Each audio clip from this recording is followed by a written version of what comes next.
Sud Radio Parlons Vrai, présidentielle 2022. Et la vérité en face, c'est vraiment le titre de cette dernière partie du Grand Matin Sud Radio. Le pouvoir d'achat, ce matin au programme. Priorité des Français s'impose dans la campagne. Pour en parler ce matin, Denis Père est avec nous, entrepreneur et fondateur de Nous Citoyens. Bonjour, bienvenue. Oui, bonjour. Et avec nous, dans quelques instants, Norbert Fanchon, qui est président du directoire de promoteur Gambetta. Oui, parce que évidemment derrière ça, il y a le logement qui pèse énormément. On va voir tout ça. Alors, avant ça, le petit factuel du jour autour de ce qui se dit dans les différents programmes et chez les candidats. Maxime Trollo, sur le pouvoir d'achat. Oui, alors tous les candidats ont leurs propositions, mais elles sont surtout axées sur 3 points. Le SMIC, la TVA ou directement les salaires. Pour ce qui est de l'augmentation du SMIC, c'est le cas de beaucoup de candidats. Par exemple, pour François Asselineau, avec une progression cumulée sur 5 ans. Anne Hidalgo, elle, veut un SMIC réévalué de 200 € net.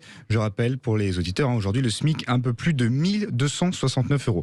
Fabien Roussel et Yannick Jadot s'accordent sur un SMIC à 1500 € net. Jean-Luc Mélenchon, lui, c'est 1400 €, tout comme Christiane Taubira.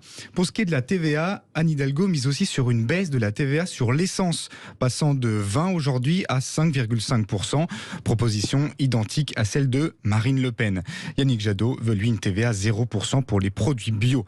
Et puis dernière grande proposition, toucher directement les salaires. Marine Le Pen est d'accord avec Valérie Pécresse, 10% d'augmentation des salaires nets, 400 € directement en plus pour Philippe Poutou. Éric Zemmour veut lui 100 € de plus pour les plus petits salaires qu'il financerait, notamment avec la baisse des impôts sociaux.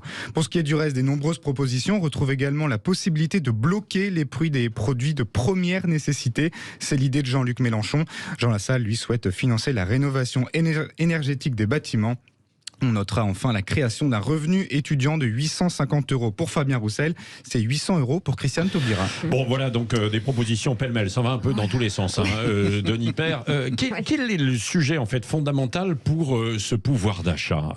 Ce sont les salaires, c'est bloquer en fait les prix, c'est une juste répartition. Un peu de tout. Oui, pour moi, c'est surtout créer de la richesse, quoi. Les salaires, ils augmentent quand le pays s'enrichit, quand le pays crée des emplois, quand les salariés sont en position de mieux négocier leur salaire avec leurs employeurs. Donc la priorité absolue, c'est de créer de la richesse et c'est de baisser la dépense publique.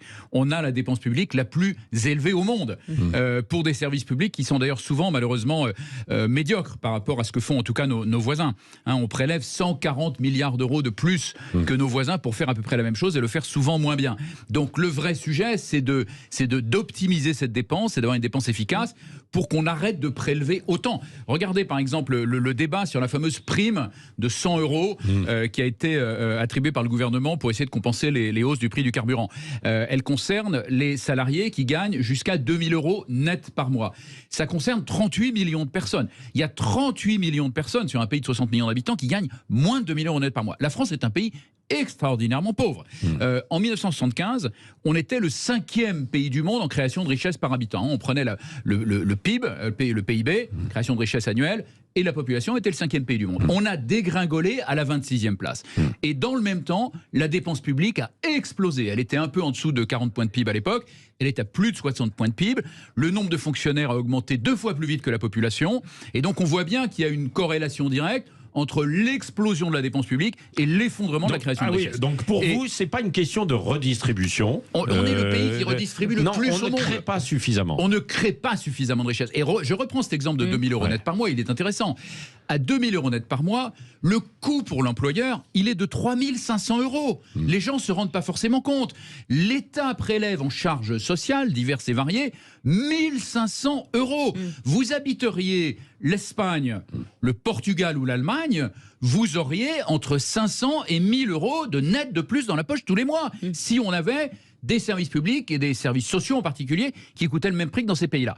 Et au passage, en Espagne, aux Pays-Bas et en Allemagne, vous avez des prestations sociales qui sont d'excellente qualité, qui sont tout à fait comparables à celles qu'on a en France. Ce ne sont pas des enfers sociaux. Non, alors pourquoi la différence principale, elle est quand même aussi au niveau des retraites. C'est-à-dire que dans ces pays-là, vous partez à la retraite plutôt à 65 ans, 66 ans et même bientôt à 67 ans en Allemagne, et pas à 62 ans, voire même la moyenne française, c'est 59 ans aujourd'hui.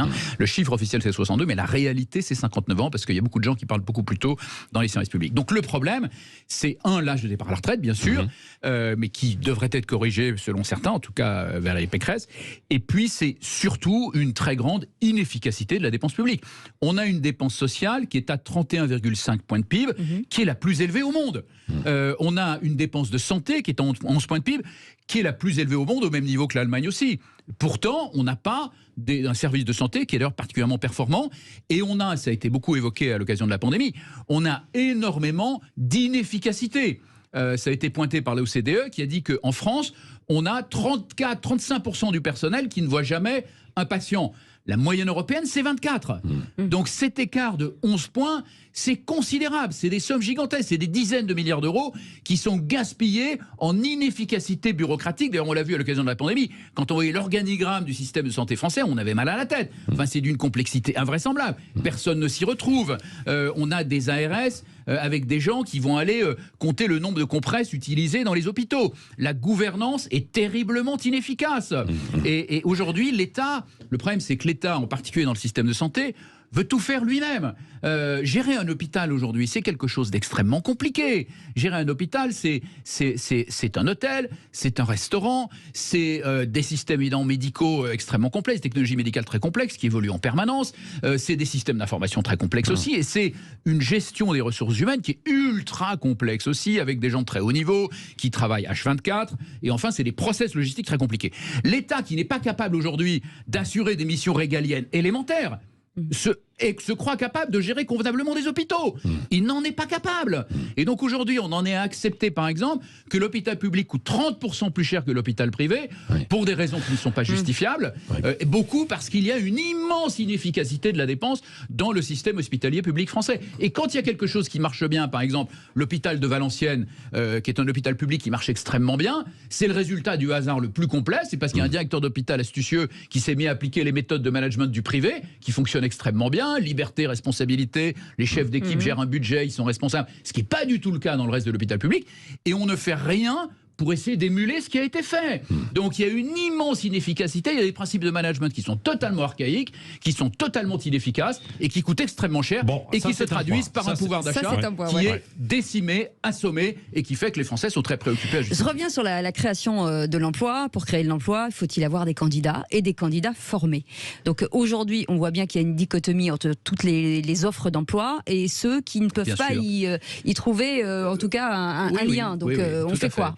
Absolument. Donc ça, c'est l'autre grand problème. Donc outre l'inefficacité de la dépense publique qui fait que le pays n'est pas compétitif et qui fait qu'on a détruit petit à petit notre industrie, notre agriculture, on pourra en parler plus longuement.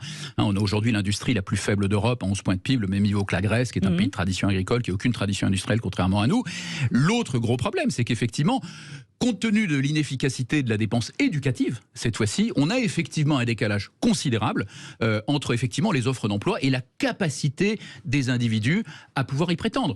On a depuis des années une centaine de milliers de décrocheurs chaque année, de gens qui sortent du système éducatif sans diplôme. On a dans les banlieues un taux de réussite au brevet qui est à 50% quand il est à 90% dans le reste du pays. Et on ne fait quasiment rien par rapport à ça. Vous avez des gens qui se battent. Vous avez par exemple une association qui s'appelle Espérance Banlieue, qui essaye de résoudre ces problèmes, qui crée des écoles financées par une fondation avec des petits effectifs, avec des profs motivés, qui arrivent à des résultats. Pas que les cinquantenaires aujourd'hui qui ne trouvent plus de travail, qui se font virer des entreprises et qui ne retrouvent plus de travail parce que... parce qu'il n'y a pas assez d'opportunités. Oui, et puis leur durée de vie dans l'entreprise est plus courte, donc on prend moins le... Bien sûr, mais d'autant plus quand vous avez une économie qui est contrainte par une dépense publique qui est considérable, vous avez moins d'opportunités. Donc bien entendu, ceux qui sont les plus vulnérables, donc qui arrivent en fin de carrière, les jeunes et les plus âgés, effectivement, sont ceux qui pâtissent effectivement le plus de cette situation. Mais eux, ils ont une expertise, elle a une valeur, cette expertise. Mais bien sûr, et donc il faut essayer effectivement, d'abord il faut que l'économie se mette à respirer de nouveau, c'est-à-dire arrête d'être assommée par cette chape de plomb de dépenses publiques qui détruit la compétitivité, mais il faut bien sûr aussi permettre aux plus âgés, par exemple, de rester dans l'emploi et peut-être ne pas avoir le même niveau d'exigence de productivité, par exemple, ce qu'a fait le Japon. Par exemple, le Japon garde pendant très longtemps. Ouais. Bon, ça c'est Denis Père, ça c'est sur l'emploi d'une façon générale, mais pour revenir quand même à la question en fait du pouvoir d'achat, Est-ce qu'il faut augmenter les salaires? Il y a des secteurs où l'on pourrait augmenter les salaires. Ou est-ce qu'il faut aussi baisser en fait des taxes dans certains... Il faut surtout baisser les charges effectivement qui pèsent sur les salaires. Je pense que c'est la bonne approche. C'est ce qu'essaie de faire Valérie Pécresse en essayant de baisser effectivement les charges patronales et employées, enfin l'ensemble des charges sociales, et de faire que les entreprises en redistribuent au moins une partie sous forme de salaire net aux salariés. Maintenant, il ne faut pas elle veut économiser effectivement à peu près 75 milliards de dépenses publiques, c'est bien. Moi, j'allais au-delà de ça, mais dans les propositions que j'ai pu faire à un moment donné, mais c'est déjà très bien de viser 75 milliards. Après, il faut que ces 75 milliards, effectivement, aillent en partie en augmentation du pouvoir d'achat, mais en partie aussi en baisse de l'ensemble des prélèvements qui pèsent sur les entreprises pour redynamiser notre économie. Et en particulier, les fameux impôts de production qui sont 2 fois au-dessus de la moyenne européenne et qu'il faudrait baisser d'une 30aine de milliards. Donc, il faut faire attention que les baisses de dépenses publiques qu'on va essayer de faire n'aillent pas uniquement dans l'augmentation du pouvoir d'achat, mais aillent aussi dans la compétitivité. Et puis, en fait, aussi sur les questions des pouvoirs d'achat, mais aussi que les entreprises regardent un petit peu aussi ce qui se passe en interne. Quand on voit dans la grande distribution, ça a cartonné en fait depuis 2 ans, les actionnaires, eux, sont très bien rétribués et les salariés ont beaucoup de difficultés. C'est aussi ça le pouvoir d'achat de Les actionnaires sont bien rétribués, c'est normal qu'ils soient rétribués. Si les actionnaires ne sont pas rétribués, ils n'investiront pas dans ces entreprises. Mais il peut y avoir une différence entre des rétributions très très fortes et derrière pas grand-chose pour les salariés. Savez, quand les salariés, quand le marché du travail effectivement n'est pas très tendu, et il l'est pas beaucoup effectivement pour ces emplois peu qualifiés dans la grande distribution, les salariés n'ont pas beaucoup de leviers, n'ont pas beaucoup de capacité à augmenter les salaires. Moi, j'ai travaillé dans la Silicon Valley dans les années 90. Vous deviez faire toutes les concessions que vous demandez vos salariés quand ils se présentaient chez vous, sinon vous n'arriviez pas à les recruter. Et vous deviez avoir une crèche, un baby-foot, etc. Voilà, c'est ça, moi, dont je rêve pour le pays. C'est que on crée suffisamment d'opportunités pour que le salarié soit en position d'imposer ses conditions. Et ça, on en sera capable le jour où on se mettra à travailler sérieusement sur l'efficacité de la dépense publique. Ça veut dire quoi, que les entreprises ne donnent pas envie aujourd'hui ? C'est pas que les entreprises donnent pas envie, les entreprises elles donnent aussi envie qu'elles peuvent, mais simplement elles ont aujourd'hui la capacité dans un certain nombre de secteurs, pas tous, parce qu'effectivement il y a des secteurs en tension, mais dans un certain nombre de secteurs elles ont la capacité de pouvoir recruter avec des niveaux de salaire qui sont relativement faibles. Donc moi je rêve d'une inversion du poids de dans la négociation qui permette aux salariés d'imposer des conditions beaucoup plus qu'on ne le fait aujourd'hui.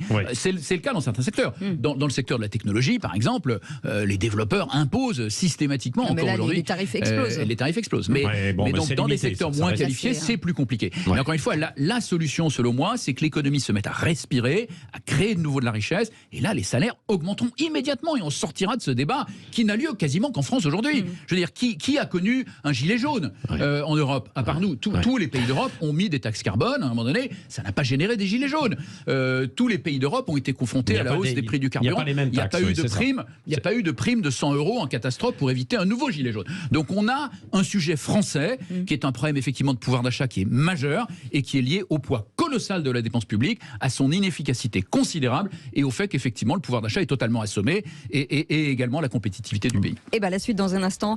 Norbert Franchon sera avec nous, président du directoire du promoteur Gambetta. Vos appels 0826 300 300 si vous voulez parler de votre situation et donner votre avis. Pourquoi il sera avec nous? Ce qui est particulièrement important, c'est qu'il y a quand même le poids du logement dans le pouvoir d'achat qui est venu en fait gréver complètement et les gens ne s'en sortent plus bien souvent en fait à cause de ça. On va voir ça dans un instant. 9h46. Le Grand Matin Sud Radio 7h-10h, Patrick Roger, Cécile de Ménibus. Sud Radio Parlons Vrai, présidentielle 2022. Et la vérité en face sur le pouvoir d'achat. Pour en parler ce matin, Denis Hyper qui est avec nous, entrepreneur fondateur de Nous Citoyens, et puis Norbert Franchon, président du directoire de promoteur Gambetta, puisqu'on va parler forcément du foyer. Non mais oui, parce que évidemment dans le pouvoir d'achat, il y a ce qu'on a dit tout à l'heure, c'est-à-dire l'ensemble en fait des taxes qui font que les charges, les entreprises n'arrivent pas toujours, parce que certaines peuvent y arriver à augmenter en fait les salaires. Il y a toutes les dépenses incompressibles. Dans les dépenses incompressibles, il y a l'EDF, il y a évidemment le gaz, l'eau, aujourd'hui les téléphones portables et compagnie avec l'ensemble en fait des abonnements. Et puis Norbert Franchon, il y a le logement, le logement qui représente un certain poids dans les dépenses des foyers. Oui, bonjour à tous. Bonjour. effectivement, le logement représente beaucoup du pouvoir d'achat. Et vous rappeliez tout à l'heure, je vous remercie, les propositions des candidats à l'élection présidentielle. Et on parle en fait que de recettes pour les ménages. Et puis Denis Père, lui, parlait de dépenses publiques. Eh bien, moi, je pense qu'on est là en train de parler de l'arbre qui cache la forêt. Le premier poste de dépense des ménages français, c'est le logement. On y consacre à peu près tous 30%, que ce soit en locatif ou en accédant à la propriété. Et puis, il y a les coûts indirects du logement. Alors, vous le rappeliez, l'énergie, le chauffage, donc ça, c'est un coût indirect, mais aussi l'assurance. Et puis, quand on a un logement, en général, on travaille. Et donc, si le logement est plus ou moins loin de son travail, on a un coût de transport. C'est du logement, c'est des transports publics. Et puis, quand on a besoin de services, quand on a besoin de santé, on va aussi se déplacer. Et donc, un bon logement, c'est un coût direct. C'est ce qu'on rembourse, c'est ce qu'on paye en loyer, mais c'est aussi tous les coûts indirects. Et aujourd'hui, ces coûts indirects sont en train d'exploser.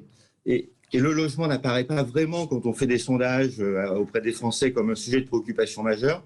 Par contre, si vous prenez les 6 premières préoccupations des Français, on va retrouver le logement dans les 5. On va retrouver le logement sur l'environnement, sur le pouvoir d'achat, sur l'employabilité. Et donc, le logement, pour moi, il est vraiment au cœur de la campagne présidentielle. Alors, excusez-moi, il est un peu oublié. Il est au cœur ou il n'est pas au cœur de... On va voir dans un instant avec Denis Père aussi ce qu'il en pense, puisqu'il a fait de la politique. Mais Norbert Fanchon, vous le voyez pas, vous qui êtes spécialisé, vous voyez pas le logement au cœur de la campagne ?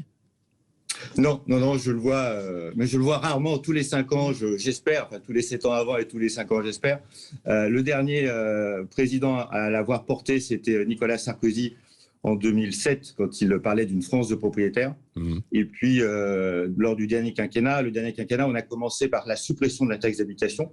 Alors, ce qui pourra peut-être faire plaisir à Denis Père, mais moi, je pense que c'est une erreur majeure, parce que la taxe d'habitation, c'était le lien entre la construction de logements neufs, la politique locale et les services que les politiques locaux pouvaient donner à leurs administrés. Et donc, on a coupé, en supprimant la taxe d'habitation, on a coupé ce lien entre construction neuve et ressources et création de valeur dans les collectivités locales. Et je ne vois pas aujourd'hui quel président pourrait réintroduire un impôt en dehors de ce que disait l'interlocuteur précédent. Oui, c'est vrai. On parle du logement avec le télétravail aujourd'hui, justement, l'interaction avec, enfin en tout cas le patron d'entreprise et la prise en charge de certains frais justement dus au logement, dus au télétravail. Oui, le logement, il y a un problème de pénurie. Enfin, le promoteur qui est en ligne saura certainement en parler beaucoup mieux que moi. Il y a un problème de pénurie de logement, en particulier dans les zones tendues, les grandes agglomérations qui sont prospères, à leur périphérie, et qui est dû à des politiques qui sont souvent beaucoup trop malthusiennes dans la délivrance des permis de construire. On sait très bien d'où ça vient. Et donc là, il y a besoin de politiques beaucoup plus radicales, effectivement, qui permettent à l'État d'imposer des constructions de logements et ne pas laisser nécessairement tous les pouvoirs à des maires qui sont parfois tentés d'appliquer des politiques très très malthusiennes. C'est-à-dire de limiter considérablement la construction de nouveaux logements. Oui, alors il ne s'agit pas de faire n'importe quoi, mais il faut... Non, mais après, en tout, il faut être raisonnable. Geler les constructions, c'est pas une solution dans un pays où on a inévitablement de la croissance, en particulier une croissance de la population. On est obligé de construire de nouveaux logements, donc il faut accepter la construction de nouveaux logements et il faut aussi le problème aussi est bien sûr, et on rejoint des problèmes de pouvoir d'achat liés aussi aux normes qu'on a aujourd'hui, qui sont des normes de plus en plus exigeantes sur le logement, avec des normes thermiques en particulier. D'ailleurs, il y a aujourd'hui environnemental. Il y a d'ailleurs une mesure là qui est en train d'être prise, qui est une menace considérable pour justement la disponibilité de logements à la location, qui est la nécessité de rénover, de faire des rénovations thermiques extrêmement coûteuses. Alors l'enfer est pavé de bonnes intentions, c'est une très bonne chose. Je suis moi-même dans la transition énergétique, la lutte contre le réchauffement climatique, je connais bien le sujet et c'est ma vie quotidienne. Mais imposer des rénovations du jour au lendemain, parce que c'est ça dont on parle, au 1er janvier 2023, dans toute la France, sinon vous ne pourrez plus louer. Vous ne pourrez plus louer. Et Norbert Fanchon, vous qui êtes en lien direct aussi avec les gens qui veulent construire ou qui veulent accéder en fait au logement, ils doivent le dire que dans leur pouvoir d'achat, ils voudraient, mais ils vont s'endetter souvent pour 30 ans, quoi. 25. Pour accéder au logement, quoi. Hein. Oui. Et pour rebondir, moi, je pense que l'imposition serait une mauvaise idée. Moi, ce que j'attends, c'est effectivement qu'on identifie le logement comme un secteur où on pourrait faire gagner du pouvoir d'achat aux Français et qu'on ait une parole politique forte. Et pas j'ai supprimé la taxe d'habitation, une France de propriétaires. On a besoin de construire en France, on a besoin de construire du logement neuf, on a besoin de réhabiliter le vivre ensemble. Et aujourd'hui, cette parole politique, on l'a pas. On parle de SMIC, on parle de TVA, on parle de tout, sauf du vivre ensemble. Et par rapport à ce que vous disiez tout à l'heure aussi sur les entreprises, le groupe Gambetta a la particularité d'être une coopérative. Et donc, mes salariés sont mon actionnaire. Et donc, il n'y a pas de distribution de dividendes chez moi. La distribution de dividendes, elle se fait via l'intéressement. Et donc, on a une vision, une politique différente d'un point de vue salarial, mais aussi vis-à-vis des collectivités locales, puisqu'on s'inscrit dans le temps en étant partenaire. Et je ne crois pas à l'imposition par l'État. Moi, je crois plutôt à la parole politique et à la conviction qu'on doit tous avoir vis-à-vis des Français en général. Le Français, il est divers. Alors, vous rappelez tout à l'heure son revenu, mais il est dans les campagnes comme dans les villes. Oui, Norbert Fanchon et Denis Père, on terminera là-dessus, mais il y a une question en fait directe que se pose en fait tout le monde. C'est pourquoi les prix continuent quand même de l'immobilier d'augmenter en fait aujourd'hui. Est-ce qu'on ne peut pas aussi à un moment ou à un autre les bloquer? C'est ça la question. Exactement, pour les raisons qu'on évoquait, c'est-à-dire quand vous n'avez pas assez de nouveaux logements construits, les logements disponibles, les prix de logements disponibles augmentent. C'est inévitable. Et la solution qui consisterait à les bloquer est dramatique. Dramatique, c'est ce qui se passe à Paris et dans un certain nombre de grandes villes, et c'est ce qui provoque, là, encore une fois, aussi l'augmentation, puisque si vous bloquez les prix, les propriétaires ne s'y retrouvent pas. Ils ne s'y retrouvent pas au niveau des revenus, d'autant que les revenus... mais les bloquer aussi à l'achat, c'est ce qu'ils font en Seine-Saint-Denis. Ils bloquent les mètres carrés à l'achat. Les bloquer à l'achat, là, on est dans un régime communiste. Enfin, je veux dire, il faut être très clair. C'est le communisme. Ça s'appelle le communisme. Bah oui, mais c'est des municipalités communistes en général. Alors, on peut décider de basculer complètement dans un régime communiste. Oui, mais quand on voit que certains n'arrivent pas à se loger, comment font les autres pays? Comment font les autres pays? Les autres pays n'ont pas ce problème-là. Allez en Allemagne, il n'y a pas de problème d'inflation du prix du logement. Comment font-ils? C'est un problème européen aujourd'hui. Ça n'a rien à voir. Ça n'a rien à voir. Donc si on autorise beaucoup plus de construction, si on fait en sorte que les normes soient raisonnables et appliquées à un rythme raisonnable aussi, vous aurez des constructions, vous aurez des logements à des prix raisonnables. Et puis, si on permet aux Français de gagner plus, pourquoi c'est un problème? Parce que le salaire net des Français est beaucoup trop faible pour toutes les raisons qu'on évoquait tout à l'heure. Ça ne serait pas un problème. Merci beaucoup Denis Père et Norbert Fanchon. On vous réinvitera sur le logement plus spécifiquement, parce que c'est vrai que dans la question en fait du pouvoir d'achat, c'est souvent on en parle très peu et c'est pourtant fondamental, et ça concerne alors là pour le coup tout le monde, évidemment. Dans un instant, Valérie Expert. Valérie Expert qui va recevoir Laurent Jacquet, qui est un artisan plombier chauffagiste et qui devient la star de la nouvelle émission d'M6. On parlait de logement. Et ben voilà, on aime les artisans, on les embrasse et nous on vous retrouve demain matin. Salut.